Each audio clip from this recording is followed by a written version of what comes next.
चंद्रयान-1, चंद्रयान-2 और Chandrayaan-3.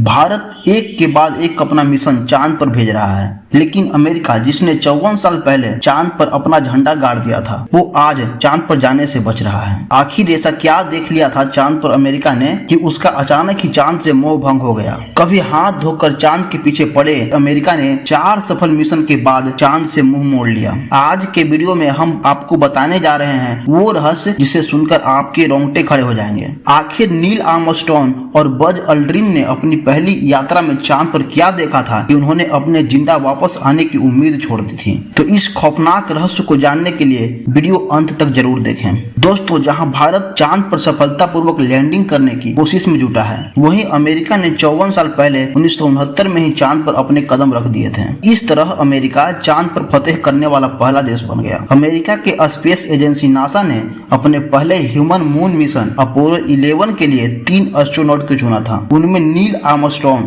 Buzz Aldrin और Michael Colin थे।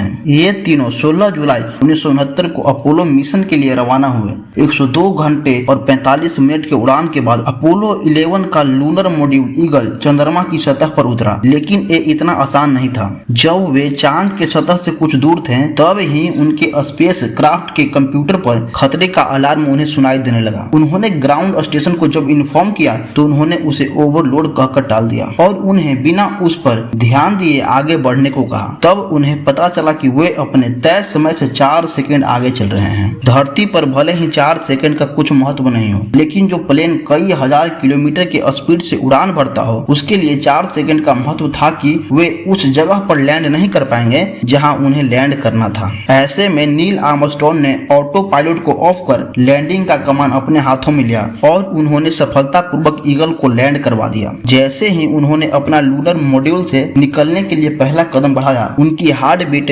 120 से 130 बीट्स प्रति मिनट तक पहुंच गई थी, यानी कि नील आर्मस्ट्रॉन्ग उस समय काफी ज्यादा नर्वस थे। नील आर्मस्ट्रॉन्ग ने चांद पर पहला कदम रखा और वो इतिहास बन गया। 20 जुलाई को शाम 4:17 पर स्पेस सेंटर में बैठे हुए साइंटिस्ट को नील आर्मस्ट्रॉन्ग का मैसेज आया। इस मैसेज में नील आर्मस्ट्रॉन्ग ने कहा, हम लैंड कर चुके हैं। इसी के साथ पूरी अमेरिका खुशी से झूम उठा। चांद के सतह पर पहला कदम रखते हुए नील आर्मस्ट्रॉन्ग ने कहा, यह एक इंसान के लिए छोटा कदम है, लेकिन संपूर्ण मानव जाति के लिए एक बड़ी छलांग। उस समय करोड़ों लोग लाइव टेलीकास्ट के जरिए इस घटना को देख रहे थे। नील ने चांद के सतह से कई नमूने इकट्ठे किए और आसपास की तस्वीरें भी खींची। करीब 2.5 घंटे बाद बज अल्ड्रिन भी चांद की सतह पर उतरे। नील आर्मस्ट्रॉन्ग का साथ देने लगे। जब उन्हें लगने लगा कि सब कुछ ठीक है और अब वो वापस जा सकते हैं, तब वो लूनर मॉड्यूल की तरफ बढ़ने लगे। तब उन्होंने देखा कि लूनर मॉड्यूल के फ्यूल पाइप में बर्फ जम गया है, जो कि वहां के कम तापमान के कारण हुआ था। समय के साथ बर्फ पिघलने